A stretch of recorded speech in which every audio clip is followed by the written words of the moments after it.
हमारा लेक्चर है वो केमिस्ट्री की इंट्रोडक्टरी क्लास में केमिस्ट्री की डेफिनेशन से रिलेट करेगा। और आज जो है हम मुकम्मल तौर पर केमिस्ट्री की डेफिनेशन को डिटेल में समझेंगे कि केमिस्ट्री होती क्या। तो सबसे पहले अगर हम डेफिनेशन की तरफ देखें तो डेफिनेशन हमारे पास है, chemistry is the branch of science that deals with the composition, structure, properties and reaction of matter. Chemistry हमारे पास क्या, साइंस की वो ब्रांच होती है जिसके अंदर हम कंपोजिशन, स्ट्रक्चर, प्रॉपर्टीज़ और रिएक्शन के बारे में पढ़ते हैं। किसके? मैटर के बारे में। अब मैटर क्या है? अब हमें डेफिनेशन समझने से पहले हमें सबसे पहले इस मैटर को समझना पड़ेगा कि असल में मैटर होता क्या चीज़। अब मैटर जब हमें समझ में आ जाएगा तो फिर हम बाकी जो है इन चीज़ों को समझ के केमिस्ट्री की डेफिनेशन को आसानी से समझ सकते हैं। तो सबसे पहले मैं यहाँ पर आता हूँ मैटर के ऊपर कि एक मैटर को क्या कहते हैं और मैटर को किस तरह समझा जाए। तो मैटर की जो डेफिनेशन है वो हमारे पास होती है, anything that has mass and occupies space. तो कोई भी ऐसी चीज़ जो जिसके पास क्या हो, कोई ना कोई मास यानी कि वजन हो, और एंड ऑक्यूपाइज स्पेस। स्पेस का मतलब होता है कि कोई ना कोई उसने जगह घेरी हो या उसका कुछ ना कुछ वॉल्यूम होना चाहिए। यहाँ पर जो स्पेस का मतलब है, स्पेस का मतलब होता है वॉल्यूम। वॉल्यूम को अगर हम मैं बताऊँ तो क्या मतलब कि कितनी जगह किसी चीज़ ने घेरी हुई। फॉर एग्जाम्पल हमारे पास है ये मार्कर। अगर मैं इस मार्कर को देखूँ तो इसके पास इसने कुछ ना कुछ इसका मास होगा, सपोज 2 ग्राम 10 ग्राम, और इसने एक जगह भी घेर रखी है इस पूरे कमरे के अंदर। तो ये हमारे पास क्या एक मैटर है। मैं अगर इस बोर्ड को देखूं तो इस बोर्ड का कोई ना कोई मास होगा, जैसे 20 किलो या 30 किलो, और इसने पूरे से एक दीवार के ऊपर एक अच्छी सी जगह घेर रखी। तो इस दुनिया के अंदर जितनी भी चीज़ें हैं जिनका कुछ ना कुछ वजन हो या जिन्होंने कुछ ना कुछ जगह घेर रखी होती है, वो सारी की सारी क्या है, मैटर होती है। अब अगर आप अपने आसपास जहाँ भी आप बैठे हो वहाँ पर अगर आप अपने आसपास देखोगे तो आपको हर एक चीज़ मैटर नज़र आएगी। अब वो चाहे सॉलिड फॉर्म में हो, चाहे वो लिक्विड फॉर्म में हो, चाहे वो गैसियस फॉर्म के अंदर। तो इस तरह हमें हर जगह पर क्या नज़र आता है, मैटर।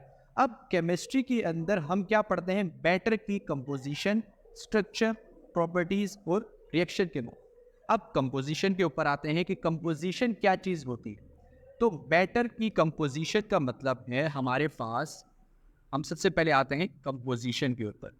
कंपोजिशन का मतलब होता है कोई चीज़ के अंदर क्या क्या फार्मूले हैं या कौन कौन से एलिमेंट्स मौजूद हो।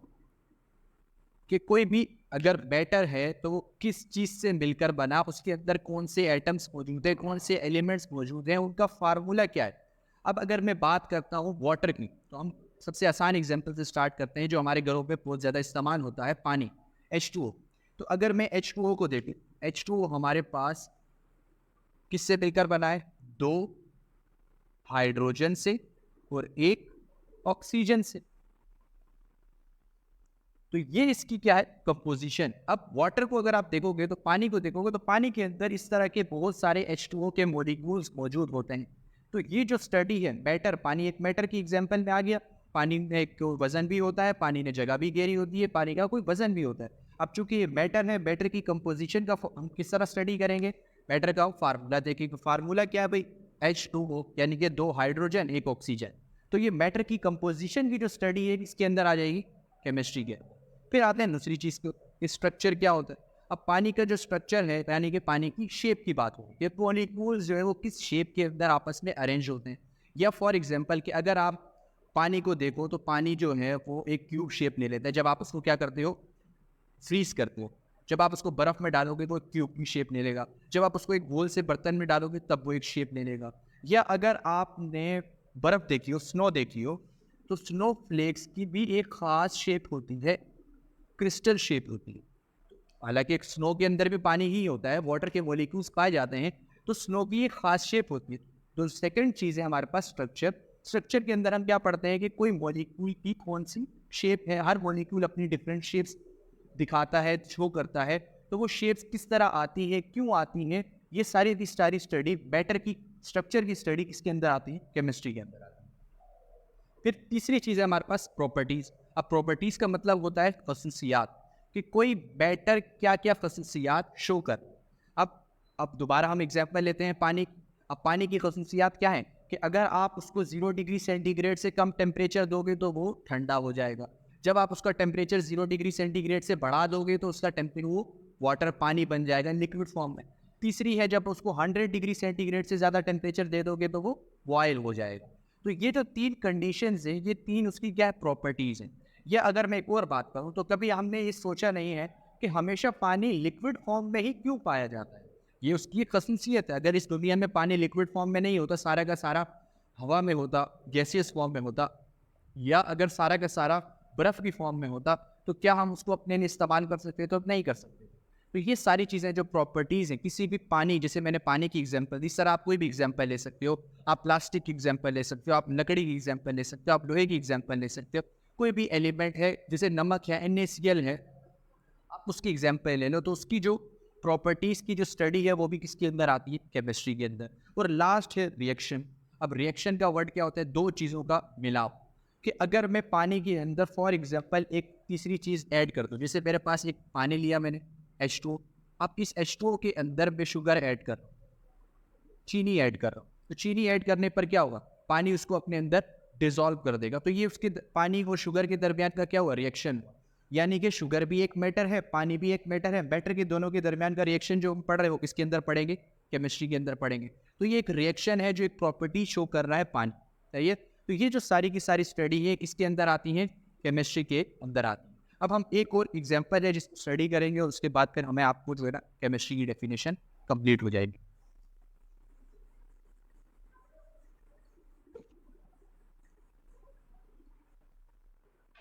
हमारे पास है NaCl। NaCl यानी कि सॉल्ट।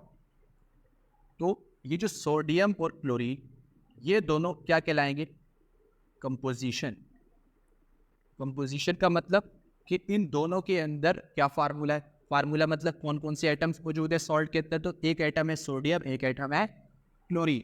फिर आते हैं हम इसकी स्ट्रक्चर के ऊपर। तो स्ट्रक्चर की अगर हम बात करें तो अगर आपने सॉल्ट को देखा हो तो सॉल्ट का जो स्ट्रक्चर होता है वो एक क्रिस्टल टाइप स्ट्रक्चर होता है, इस तरह का।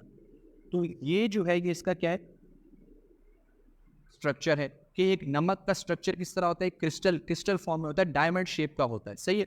फिर आते हैं हम थर्ड वन के ऊपर, प्रॉपर्टीज।